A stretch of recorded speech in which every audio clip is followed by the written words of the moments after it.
Few movies from the 1980s have had the same lasting cultural impact as The Karate Kid. It wasn't just a film about martial arts.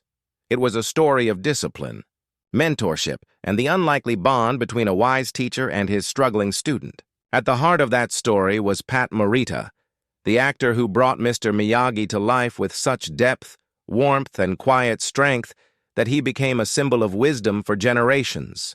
But before his death in 2005, Morita opened up about the truth behind The Karate Kid, and what really happened on set might surprise even the film's most devoted fans.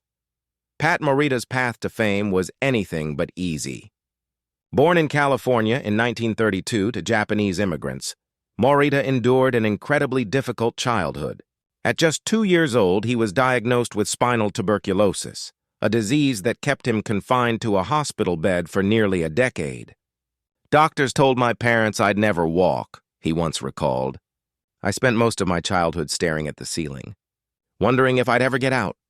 Against all odds, he not only recovered but later found himself confined again, this time to a Japanese-American internment camp during World War II.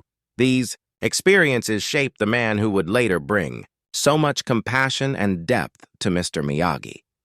By the 1970s, Marita had transitioned from being a struggling stand-up comedian known as the Hip Nip to landing acting roles in sitcoms like Happy Days. But his big break came in 1984 with The Karate Kid. Ironically, he was never the studio's first choice.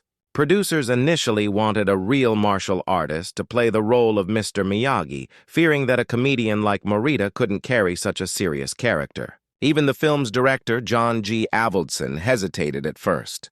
"They didn't think I could pull it off," Marita later admitted. "They said, 'You're too funny, too Hollywood, not enough Zen.' But everything changed when Marita auditioned. His emotional delivery of the now iconic Drunk Miyagi scene, where Miyagi reveals his pain over losing his wife and child, brought the entire room to tears. That single performance earned him the role and ultimately an Academy Award nomination for Best Supporting Actor.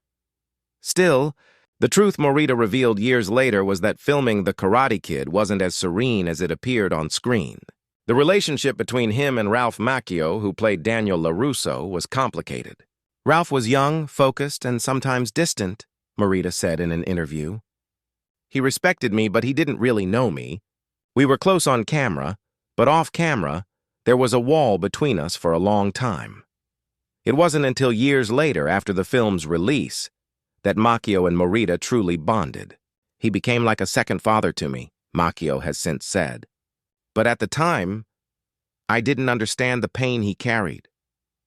That pain was something Morita never fully escaped. Decades of personal demons, including alcoholism and depression, haunted him even as he brought joy to millions. On set, Morita was often quiet and reserved, spending long hours perfecting his lines and meditating between takes. But according to crew members, he also struggled privately with the pressure of living up to the wise mentor image fans expected.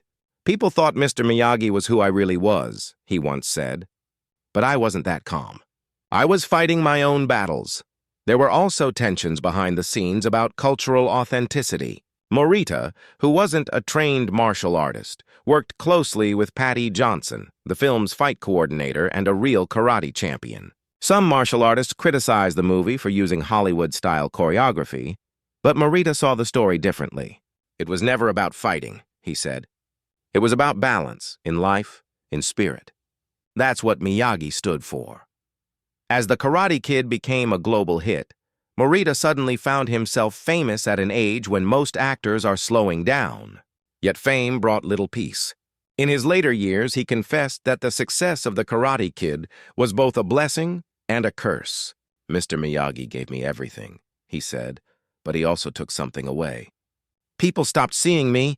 They only saw Miyagi." Off-screen, Morita's life was marked by heartbreak and health struggles.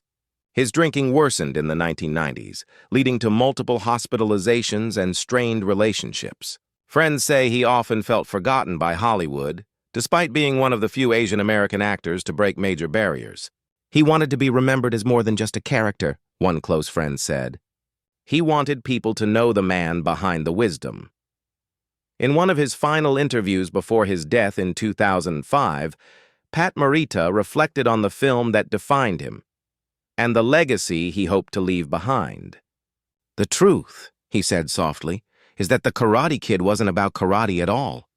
It was about healing, for Daniel and for me. When I taught that boy balance, I was really talking to myself." When Marita passed away at 73, Ralph Macchio gave a moving tribute, saying, "Pat taught me about patience, humility, and laughter. He was everything Mr. Miyagi was, and more." Even today, decades later, The Karate Kid remains a timeless story, not just because of its lessons in discipline and honor, but because of the man behind the role. Pat Morita's final confession revealed the soul of a performer who poured his entire life, the pain, the humor, the humanity, into one unforgettable character. For millions who grew up whispering, "Wax on, wax off," Pat Morita's legacy lives on as a reminder that even those who teach the art of balance are often struggling to find their own.